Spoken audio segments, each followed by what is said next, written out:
Queridos irmãos e irmãs, celebramos hoje o 13º domingo do tempo comum. E neste domingo a liturgia nos apresenta o tema, a realidade da vocação. A palavra vocação significa chamado.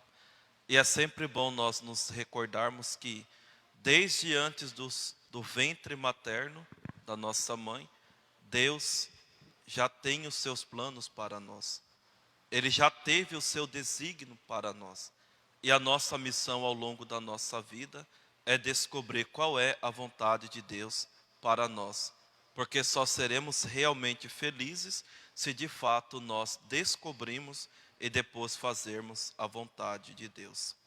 Por isso o Evangelho nos apresenta Jesus subindo, indo para Jerusalém. E é interessante que os evangelistas gostam de destacar, principalmente São Mateus e São Lucas, que põe Jesus nesse contínuo caminhar, Jesus fazer o contrário. Jesus que está subindo para Jerusalém, para quê? Para lá ele consumar o plano do Pai. Qual que era o plano do Pai? Que Jesus subisse à cruz. E por isso nós entendemos que ser discípulo de Jesus não é simplesmente conhecer a sua doutrina, é aderir a Jesus, é fazer o mesmo caminho que Jesus fez. Isso é ser discípulo de Cristo.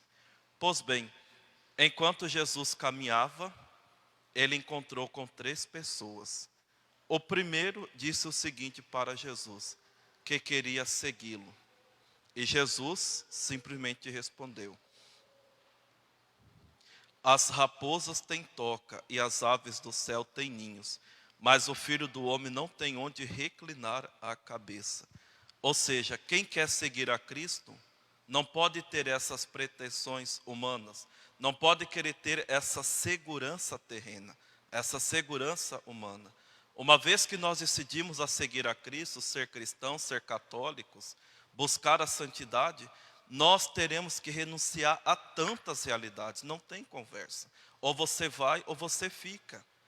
Por isso que nosso Senhor falou no domingo passado: quem quiser ser meu discípulo, renuncie a si mesmo, tome a sua cruz e siga-me. E ao segundo, Jesus ele dirige um convite, que parece mais uma ordem: segue-me. E assim como o terceiro, eles queriam ainda se despedir dos seus familiares, como nós vemos Eliseu na primeira leitura, né? Que pediu para se despedir. O profeta Elias permitiu. O que Eliseu fez? Foi para casa, despediu dos seus familiares, ele fez um churrasco, ele usou as madeiras lá do seu arado para fazer essa carne, está lá na primeira leitura, e depois assumiu a sua vocação. Mas aqui Jesus é mais radical. Jesus fala: não vai. Deixa que eles cuidem da vida deles, que os mortos enterrem os seus mortos. E para o segundo, Jesus diz, é uma palavra muito forte. Inclusive, eu estava recordando que em 2020, né, um pouco antes da pandemia, Dom Milton fez a mega, ultra transferência no clero, né? Mexeu aí com cerca de 30 padres ao mesmo tempo, né? Então, foi uma reviravolta na arquidiocese. E eu me recordo que antes dele falar para onde que cada um iria, ele trouxe uma carta.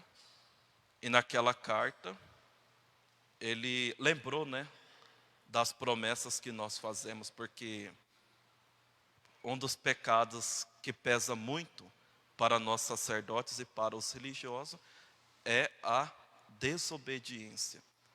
Porque foi pela desobediência que Satanás caiu, né, Lúcifer. E muitas vezes é pela desobediência que nós caímos no pecado. Então Dom Milton só se recordou, né, daquelas promessas que nós fizemos no dia da ordenação.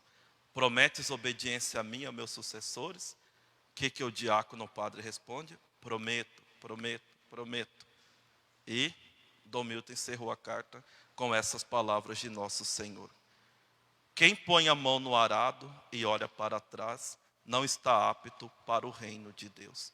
Olha que forte. Quem aceita, quem quer seguir a Cristo, quem quer ser santo, não pode ficar olhando para trás. E olhar para trás significa o quê? Querer reviver aquelas experiências do passado, aquela vida mundana, quando eu era solteiro, quando eu era solteira, quando eu não tinha filho, quando eu não saía com meus amigos, quando eu saía com as minhas amigas. Agora eu tenho que ficar em casa cuidando dessas crianças. O tempo está passando e eu estou envelhecendo. É exatamente isso. Quem pegou no arado, assumiu a vocação, siga em frente. Não olha mais para trás. Porque se você ficar olhando para trás, você vai cair. Você vai ficar parado no tempo. O cardeal Roncalli, num discurso aos sacerdotes, ele disse o seguinte: deixamos a nossa terra e a nossa família, sem perder o amor à terra e à família, mas elevando esse amor a um significado mais alto e mais vasto. Ai de nós se continuarmos a pensar numa casa cômoda, no teor de vida que nos procure glória, honras ou satisfações mundanas. Vejam bem, não é que nós deixamos de amar a nossa família, não, nós continuamos amando.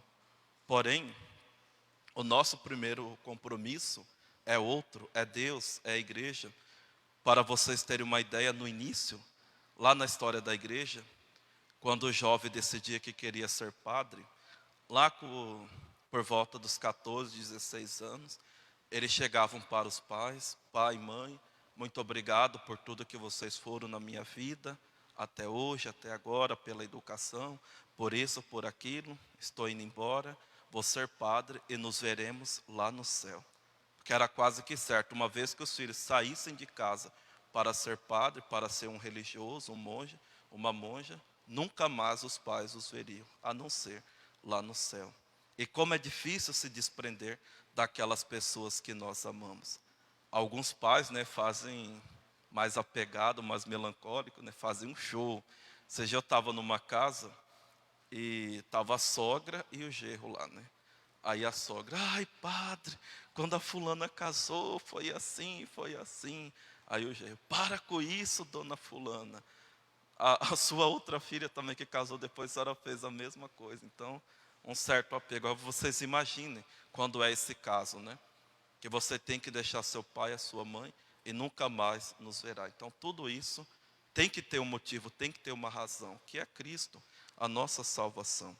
Então, nós devemos reagir contra essas tentações de querer viver um cristianismo sem sofrimento, um cristianismo sem a renúncia de si mesmo.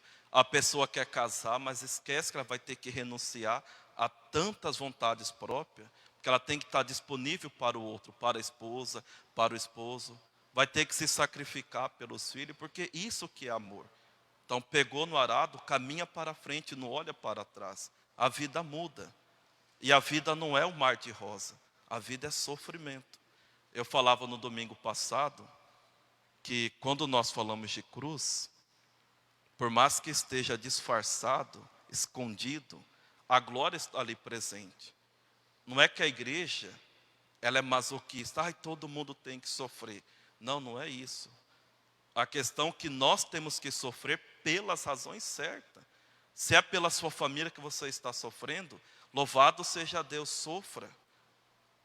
Agora você quer sofrer por causa do pecado, e o pecado gera consequência. Isso tem que ficar bem claro. Às vezes no tempo presente, ai, como é bom, é uma vida de prazer, uma felicidade tremenda. Aqui falo todos os pecados que vocês imaginarem. Vida sexual desregrada, soberba, corrupção, quem gosta de fazer coisa errada. No momento presente, olha que beleza. Mas lá na frente, não estou falando da eternidade não, aqui mesmo, a pessoa já começa a sofrer. E é um sofrimento que ela provocou, não é a verdadeira cruz de Cristo. Então a questão não é que nós gostamos de sofrer. A questão é, nós temos que sofrer pelas razões certas. E esse arado que nós assumimos na nossa vida não é mais aquele arado para arar a terra, é a própria cruz. Porque é a cruz que dá sentido, é a cruz que dá todo esse movimento na nossa vocação. São José Maria Escrivá, o santo que hoje a igreja celebra, nos diz o seguinte: depois do entusiasmo inicial, começaram as vacilações, os titubeios, os temores. Preocupam-te os estudos, a família, o problema econômico e, sobretudo, o pensamento de que não consegues, de que talvez não sirva, de que te falte experiência da vida. Ou seja, no início da nossa vida, da nossa vocação, é um mar de rosa, é aquela energia, aquela felicidade e tudo mais. O tempo passa, vem a preocupação. Meu Deus, eu não vou dar conta. Meu Deus, eu não sou capaz. Meu Deus, porque eu não sabia que ser padre era assim. Não sabia que vida de casado era assim. Não sabia que ser católica, ser ministra, seja lá o que for. Aí vem aquele medo. E qual que é a nossa vontade? Fugir da cruz. Desviar o olhar da nossa vocação. E o que nos faz, meus irmãos e minhas irmãs, nós temos que prestar muita atenção. Porque tudo isso é normal acontecer na nossa vida. Passamos por muitas crises. Mas o que nos faz permanecer no caminho é ter sempre o olhar voltado para Jesus. O dia que nós tirarmos os olhos de nosso Senhor Jesus Cristo, nós cairemos, nós iremos sair deste caminho. Lembremos sempre, a razão certa da nossa vocação, da nossa cruz, é Cristo, é o céu, é a nossa salvação. Passemos o que tivermos que passar, mas vamos ter sempre esse olhos fixo em nosso Senhor. Para encerrar, Santa Teresa de Ávila. Aquele que não deixa de avançar, ainda que demore, acaba por chegar. Então, por mais que esteja devagar, né, temos que persistir. E ela continua. Abandonar a oração não me parece outra coisa senão perder o caminho. E assim eu encerro nesse tema da oração. Porque rezar é sempre ter os olhos fixos em Jesus. Vocês que estão passando por crises dentro do matrimônio, provavelmente vocês deixaram de rezar há muito tempo. O padre que está passando por crise, vivendo uma vida de pecado, já deixou de rezar há muito tempo. Você que não vem mais na igreja porque fica preocupado com o que os outros dizem, provavelmente já deixaram de rezar há muito tempo. Então rezar é sempre a melhor opção para nos manter firmes no caminho com os olhos fixos em Jesus. E eu lembrei agora de uma história, que eu gosto muito da demonologia. Me lembro de um relato, que certa vez foi feito, um padre exorcista fez um exorcismo, e ele descobriu que não era um demônio que estava possuindo aquela pessoa, mas era a alma de um padre que estava no inferno. Ah, padre, isso pode acontecer? Pode, teologicamente falando. Mas em raríssimos casos, com a permissão de Deus. O que é mais comum ficar aparecendo até disfarçado como nosso antepassado, são os demônios. Voltemos para a história. E nisso, esse padre que estava no inferno revelou para o padre exorcista que 3 realidades o levou para o inferno. O primeiro, ter deixado de rezar o breviário, que é uma oração que todos nós temos que rezar todos os dias. Não rezou, pecado grave, tem que confessar. Porque é a oração que nós prometemos para o nosso bispo, que nós rezaremos todos os dias. Depois, celebrar a Santa Missa apenas quando tinha povo, ou seja, apenas quando era obrigado. Porque por mais que não seja obrigado, a igreja recomenda. O sacerdote tem que rezar a Santa Missa todos os dias, senão o amor vai esfriando. Por exemplo, amanhã é segunda-feira, é folga do clero. Muitas paróquias não têm missa. Uma ou outra tem apenas uma missa. E aqueles padres que não têm missa pública, vai fazer o quê? Vai celebrar privado, sozinho, na capela da casa paroquial, na sacristia. Mas tem que celebrar, senão o amor diminui. E a terceira realidade, o menos importante, foi essa questão dele ter caso com mulheres.